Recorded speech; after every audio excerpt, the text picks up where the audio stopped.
Gentlemen, what is going on today? My name is Ryan Mickler, and I am the host and the founder of the Order of Man podcast and movement, which by now you're probably somewhat familiar with. If you've been listening to the show for any amount of time, of course you are. If you're just joining us for the first time, maybe you're not entirely familiar with what we're doing. Maybe somebody introduced you to this or suggested a podcast episode, or you've joined our Facebook group or whatever, however you found us. I want to welcome you here. It's my job, guys, to give you the best information, tools, resources, programs, accountability, anything that I possibly can to help you step up more fully as a man in your life. Now, we primarily do that through the podcast. We've had men like Jocko Willink, David Goggins, Andy Frisilla, Ryan Holiday, Mark Manson.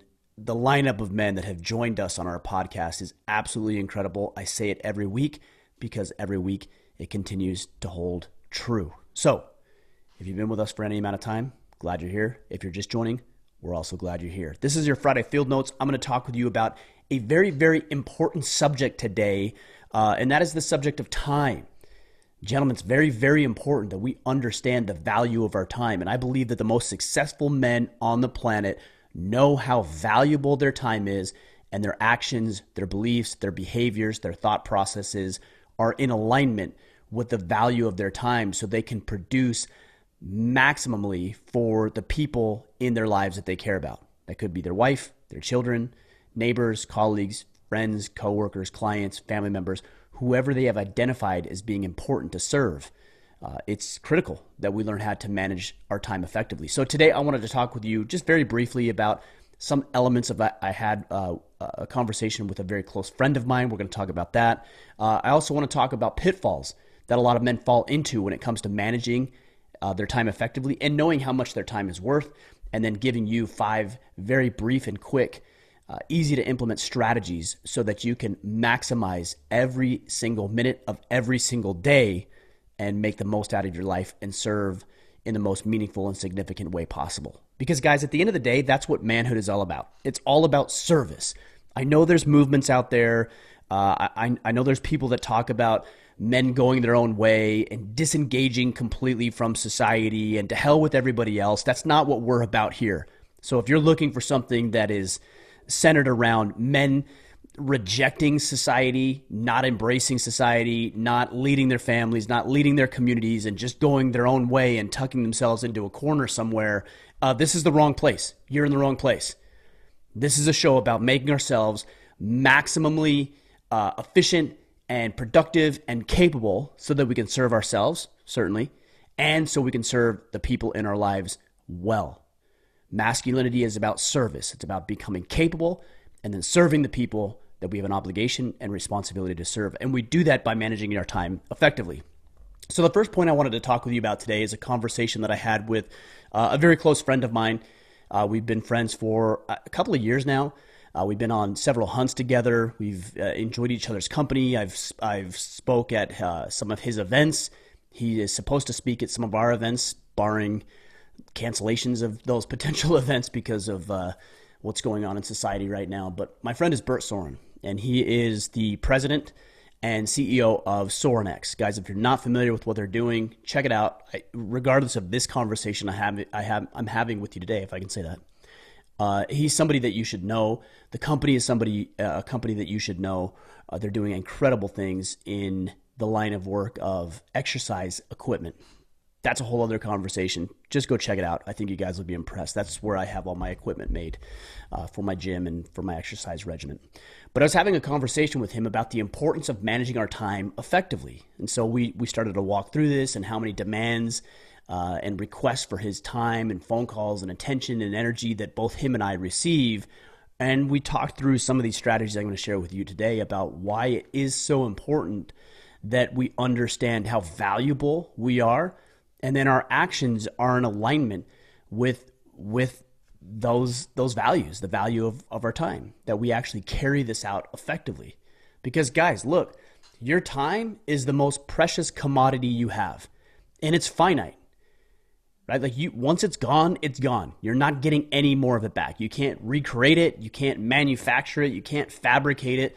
Time is what it is. And all of us as men have the same 24 hours in a day, It's just those who manage it the most effectively are going to win. Guys like Bert Soren with Sorenex, my friend Pete Roberts with Origin, and the highly successful men I've had on the podcast understand at the most foundational level the concepts and the ideas that I'm going to be sharing with you today.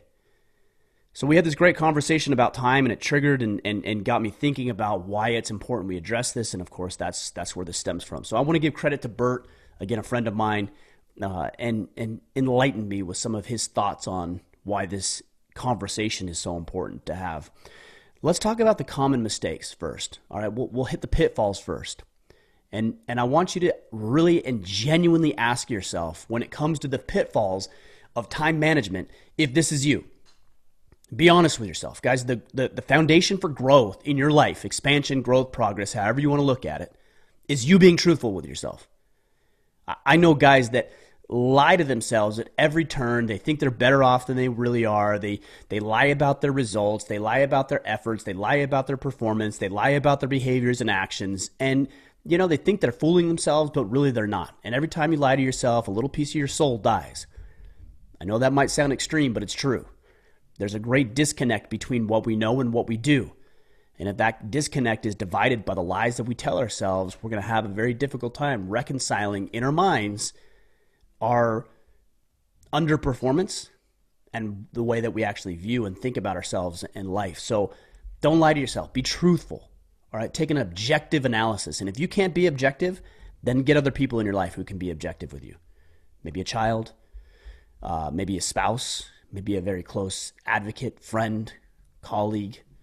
Find somebody who can be objective with you and give you the truth. And then don't blow up when they give you the truth. Like, embrace it, acknowledge it, recognize it, ask if it's true, and then act accordingly. So as I go through these common mistakes, ask if it's you. Number one, the most common, I think, mistake that people make when it comes to managing their time is they either have unknown priorities or backwards priorities. So let's talk about unknown priorities. If you have not taken the time to identify what is important to you, then you're not going to manage your time effectively. Now, if I say what's important to you, a lot of you guys are going to say my family, my experiences, my health. Those are the kindergarten answers, as I would call them. Everybody would say that. It's not good enough, guys. It's not good enough because you haven't really got down to the root of what's important to you. You haven't really spent a whole lot of time and effort if you say, yeah, my family's important. This is one of the funny things that I every once in a while I'll put out a book list. And I'll say, 7 books, 10 books every man needs to read. And inevitably, a large percentage of the men who listen say, well, you forgot the Bible. Because I didn't forget the Bible. All right, that's a kindergarten answer. I'm not saying it's an inferior answer. I'm saying we know that. All right, I'm trying to give you elevated, different ways of thinking about and different insights into what we're talking about. So don't excuse your lack of understanding your priorities by coming up with kindergarten answers like, oh, my family's important. Really? Because I bet if I went into your calendar, I went into your bank account, I could prove that that wasn't really the case. So you might be paying that lip service, but when push comes to shove, is that really the truth? When the rubber meets the road, is that really accurate? And if it is, I commend you. If it isn't, then maybe you're saying that's your priority, but it isn't actually your priority. And how do we know if it's your priority? If you're willing to invest in it.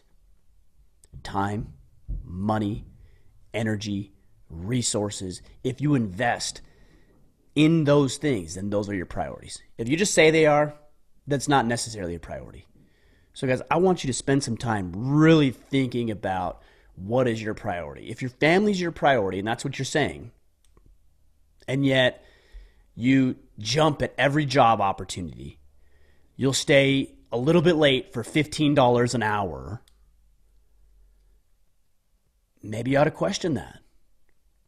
Maybe you ought to question if family is really your priority.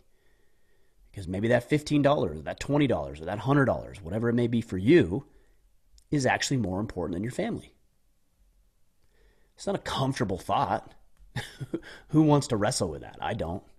But isn't that what we do? When we leave the house every day and we go to work, aren't we saying through our actions, not our words, through our actions, that the money I will earn is more important than the time I'll spend with my family. Now, we justify it. We justify it by saying, well, I need to put the roof over my family's head, and I need to put food in their bellies, and I need to put clothes on their back. And I think a lot of that is valid. I certainly do that.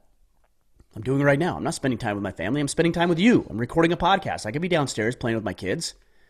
I could be engaged with my wife, eating lunch with my wife, but I'm here. And so I've made that decision because I realize and recognize that putting a roof over their heads and food in their bellies and clothes on their back is important, as is communicating this very important and critical societal message to you. But guess what? I've made that decision deliberately. I've actually spent time thinking about this. This is my priority right now. At 11:46 a.m. on Wednesday morning, this is my priority. And how do I know? Because I spend time thinking about it. I document it. I've got my battle planner right here. It's all written out. My family knows what my priorities are. My family has access to my calendar so they can see exactly what I might be doing at any given day. And there's no guesswork about what's important at this moment in time for me. And if you haven't gone to this length or this extreme, then, you're just kind of taking a shotgun approach. And maybe it's working, and I commend you if it is and congratulate you if it is, because it doesn't typically work out that way. It's typically less effective and less relevant, less important, and less impactful for yourself and the people you care about. Now, the other mistake along the lines, as I said, unknown priorities and backwards priorities. Backwards priorities typically come in the form of prioritizing something that somebody else is doing or told you that you, quote unquote, should be doing. Maybe they're right, but maybe they're not. And if it isn't your priority and you haven't spent time thinking about it, then you're living for somebody else, or you're living for somebody else's expectation of you. And that is a recipe for disaster. I've been there. I've been in that boat, where I've done all the things that people told me I should do and tried to gain their approval and their acknowledgement and their recognition by trying to pretend that the things that were important to them were important to me. And it was miserable. It was miserable. I spent some time yesterday evening just playing on the trampoline with my kids, riding around the property on our off-road vehicles. And for the first time in a long time, I actually spent some time thinking about it. Like, this is the life that was meant for me. This is the life that I've been working hard to create. And I've created it because I think for myself. Now, if a friend has a suggestion or idea and is influential in my life, incredible, I'm going to take that into consideration. But ultimately, I make my own decisions because I don't want my priorities to be backwards. And I don't want my priorities to be based on what somebody else thinks is important, or what I should be doing, or how they view their life. They have to make their choices. I have to make my choices. And the more that we make choices in line with what's actually important to us, the more fulfilled, satisfied, profitable, enjoyable, meaningful, and significant life will be for you. But if you spend your time consumed with what other people think of you and what this guy's doing, what that guy's doing, and how could I gain favor in that person's eyes, it's miserable. It's exhausting. And you're wasting your time on this spinning rock. I'm almost 40 at this point. I'm 39 years old.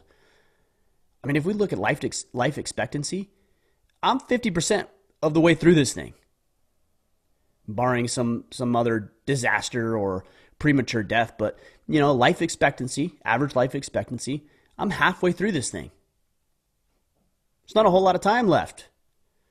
And I'm going to be certain that I'm spending it on the things that are important to me because I spend time thinking about it. All right. Point number 2, common mistakes, is distractions.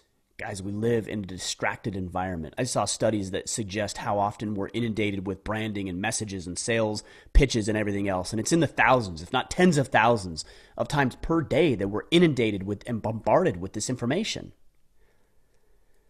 It's very easy to get distracted. It's very easy to get sidetracked, even when you've actually identified what your priorities are. If you haven't identified what they are, it's infinitely more easy to become distracted. But if you have identified, it's still difficult to remove the temptations, to remove the distractions, to keep yourself from veering off of course and doing things that are unimportant to you based on what you've identified. I'm going to talk about how to deal with these distractions, but if you're distracted, if you feel like you're spinning your wheels and you're busy, and I don't have any time in the day, and yet you also simultaneously feel like nothing's getting accomplished, it's a pretty good sign that you're not managing your time effectively. That you're doing work, that's good, but it's unimportant or insignificant or irrelevant. And if it meets any one of those three criteria, I would say that it's a distraction and should be avoided. And we can get into this some other points here about what work you should be doing and shouldn't be doing. We'll cover that later. But be very, very wary of the distractions and the temptations and the things that suck you in, whether it's TV or vices or being on social media or potentially even listening to this podcast. I'm willing to admit to you that right now, if you're listening to this podcast, it might be a distraction from doing the work that you should be doing. It might be. And if it is, turn the podcast off, go do your work, and you can come back to the podcast in a more relevant and important time. But right now might not be it. I don't know. You have to identify that for yourself. All right, and the third component of this, the third common mistake I see, is the quote-unquote nice guy syndrome. A lot of guys fall into this, right? So we'll say yes to everything, and we'll do everything everybody else wants us to do because we want them to know we're being nice and being helpful and being kind and doing, what we quote-unquote should be doing. And we want to be liked and we want to be approved of and we want to be acknowledged. And so we'll do all of these things just to be nice. We'll do favors and we'll bend over backwards and we'll sacrifice our own well-being and the well-being of our families and our friends and the people that actually matter based on what I talked about a second ago, your identified priorities. Because being nice, that's actually your priority. Being nice, or at least being perceived as being nice, is a priority over taking care of your family. The perception of you being nice is actually a priority for a lot of you guys than taking care of your physical health. The appearance of being a nice guy is a priority over investing in the people that you care about because you're so worried about that. So I would say being a nice guy is a combination of backwards priorities because you haven't identified it and you're living for other people. It's also a mistake of distraction because you're allowing other people to pull you off of course, and that makes you the nice guy. And I see this all the time. A lot of you guys, people say, well, you want to be nice. Look, guys, there's a difference, okay? You guys understand context. You're not dumb, okay? So don't even play dumb. Okay, I'm not saying don't be kind. I'm not saying don't be respectful or courteous to people. Obviously, okay, you're not morons. You know that's what I'm saying. So don't play dumb. There's a difference in my mind between being nice and being kind. Now, some of you may say, well, that's just semantics. Well, I'm identifying it for you so you understand what I'm talking about. A nice guy is somebody who gets railroaded, who gets henpecked, who puts other people's priorities above his own at the expense of his own well-being. That's a nice guy. Somebody who's kind is respectful, is a gentleman, is courteous, is tactful. So it is possible for you to be kind and also fall prey to the syndrome of nice guy. Okay, you guys understand the distinction. All right, let's get into the strategies here, guys. So we talked about the common mistakes. Number 1, backwards or unknown priorities. Number 2, distractions. Number 3, the nice guy syndrome. All right, so how do we then deal with this? How do we manage our time more effectively? How do you make more money? How do you be more connected with your wife? How do you be bonded with your children? How do you make friends? How do you go deep into hobbies and activities that are important to you? You do it this way. Number 1, you plan out your life. You plan out your life.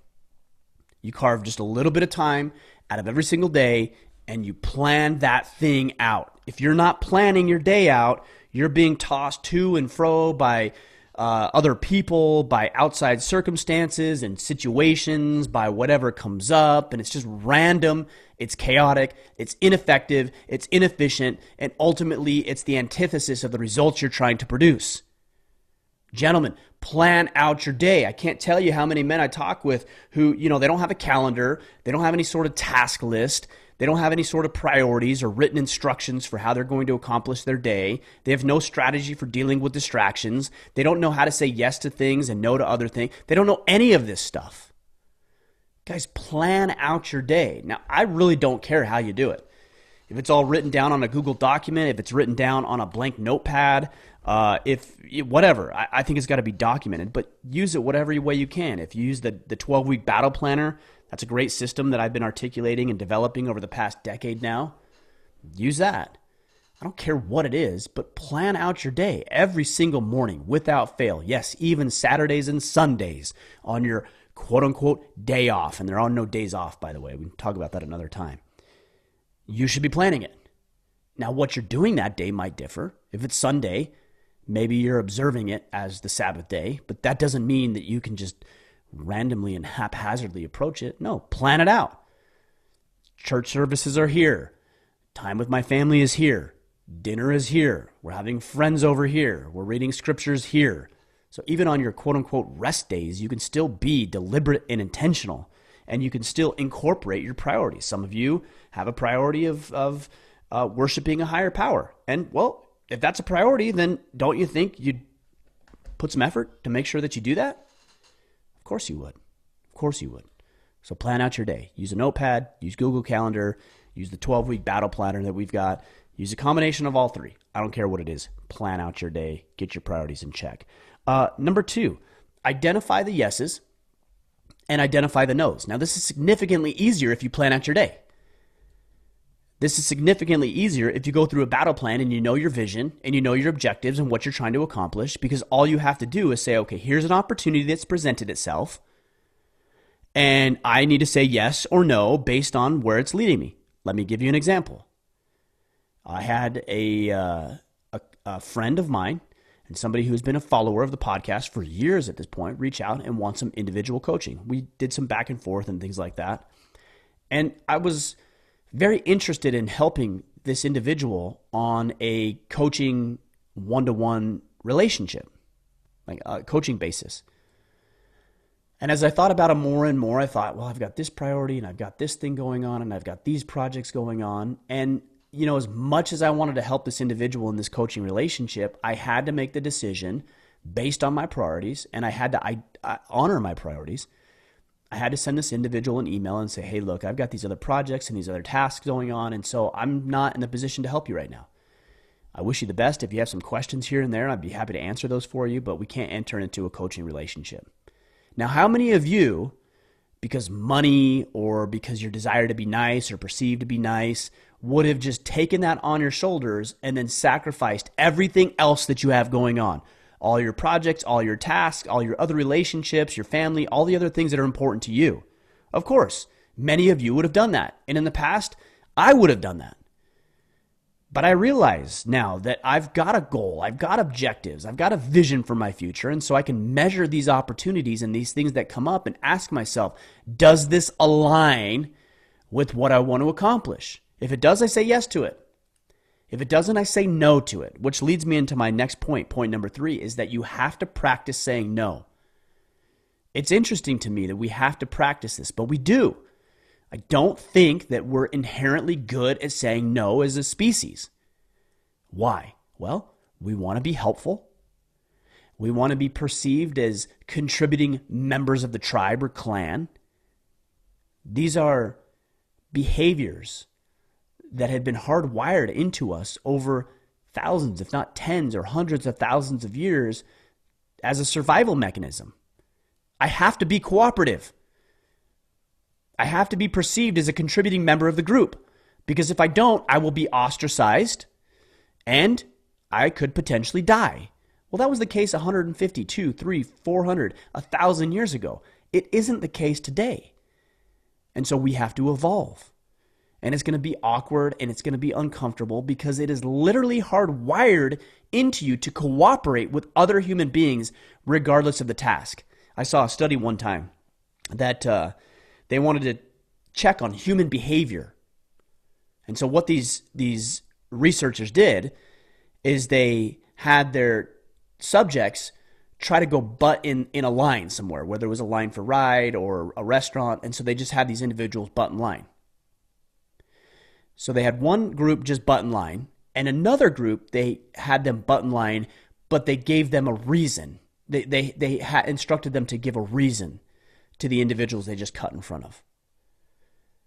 And not surprisingly, the individuals that gave a reason, hey, I just need to cut in line because I'm running late and I have to pick up my kid. Not surprisingly, those individuals who actually gave a reason, even if it was a BS reason, were met with greater favor of cutting in line than those who gave no reason at all. And this actually ties into what we're saying. We want to be nice. We want to be cooperative. We want to be helpful. We want to acquiesce when we can. We want to help other individuals, right? Of course we do.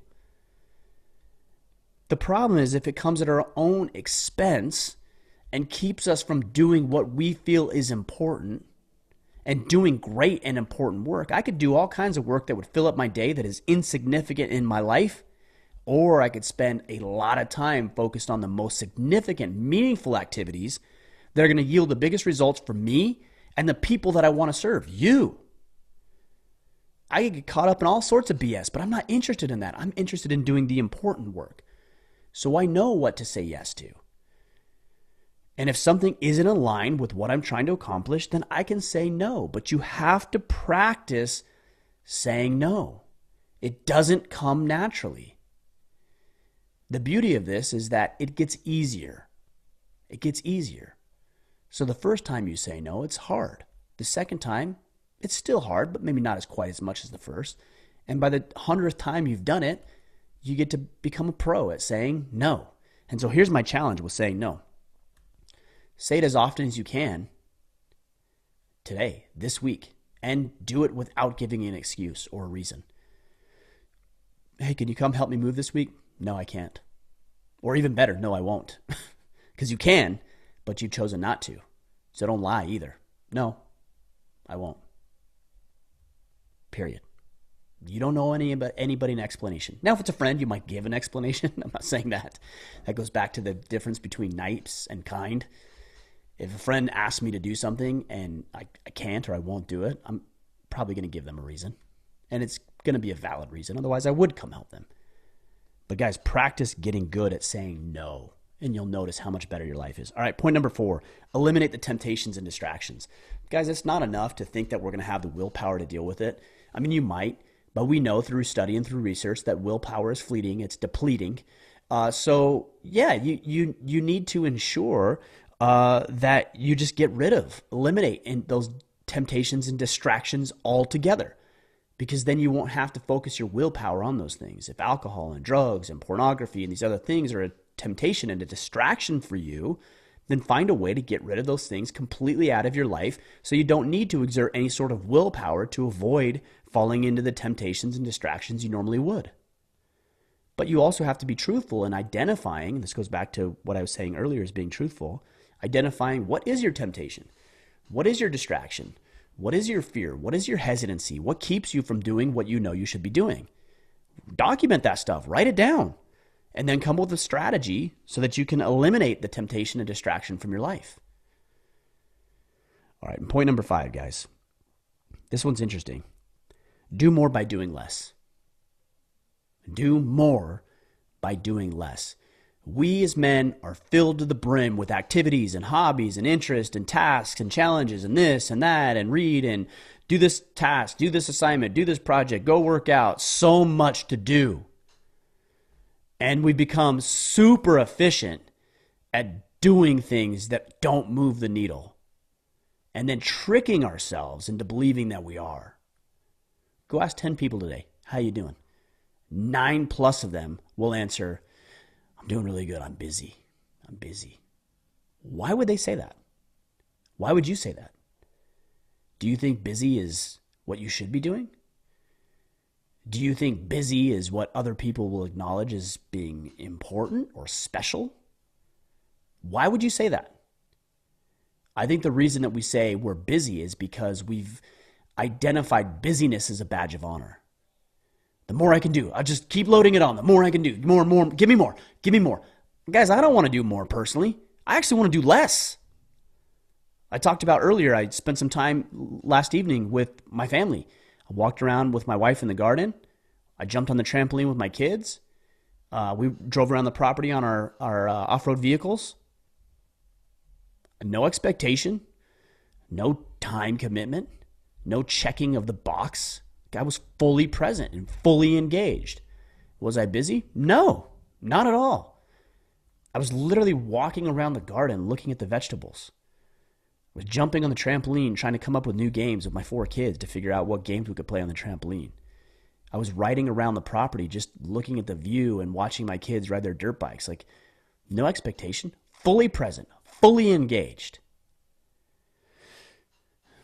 and not doing anything.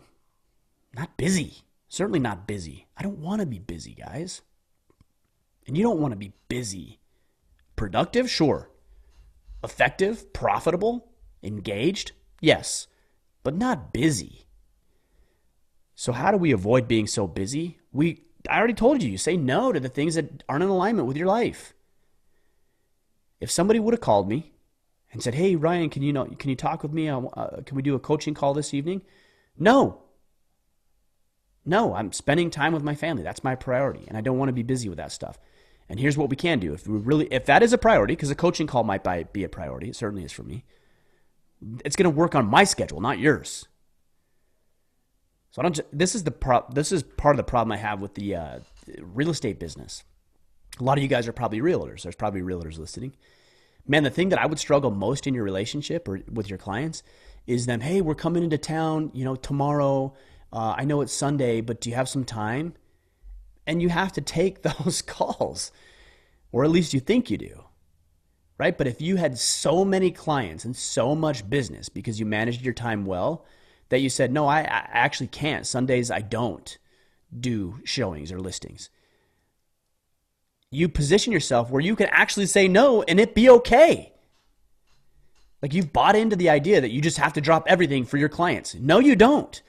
If you were so busy and so effective with the existing clients that you had, and you understood what your priorities were, and you were willing to say yes to the right things and no to the wrong things, then you could, over time, I'm not saying immediately, but over time, you could position yourself so that Saturdays and Sundays were your day.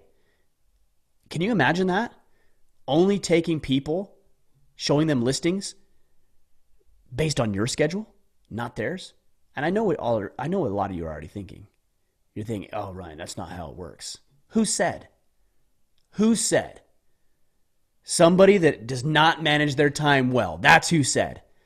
And they taught somebody else who now doesn't know how to manage their time. And they taught somebody, and they taught somebody, and then they taught you that that's the way it's done.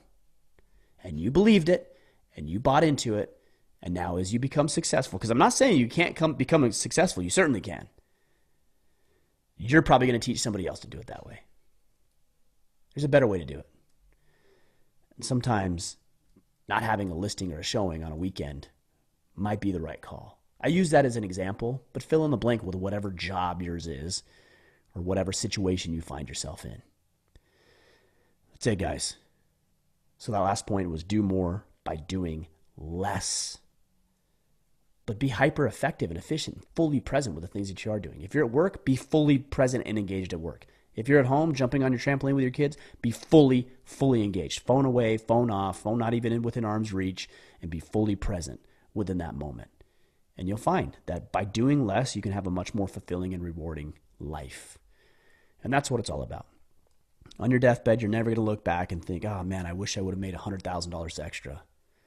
Or I wish I would have just, met with one more client." No, of course you're not going to be saying that. I'm not going to tell you what you are going to be saying, but I think most of you know what that likely is. But I can't identify it for you. You have to identify it for yourself. That's all I've got, guys.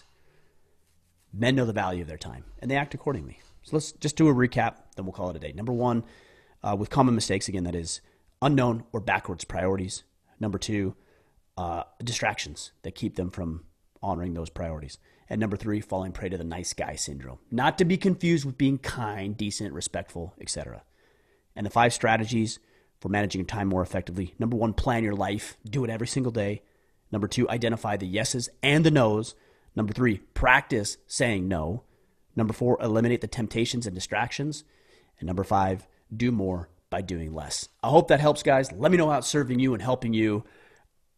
I am firmly committed and a firm believer that the more effectively that you can manage your time, the better life that you're going to have. And that's what I want for you. I want you to have a better life. And you're going to do that starting with managing this time effectively, and you're going to start right now. All right, guys. We'll be back next week. Until then, go out there, take action, manage your time more effectively, and become the man you are meant to be.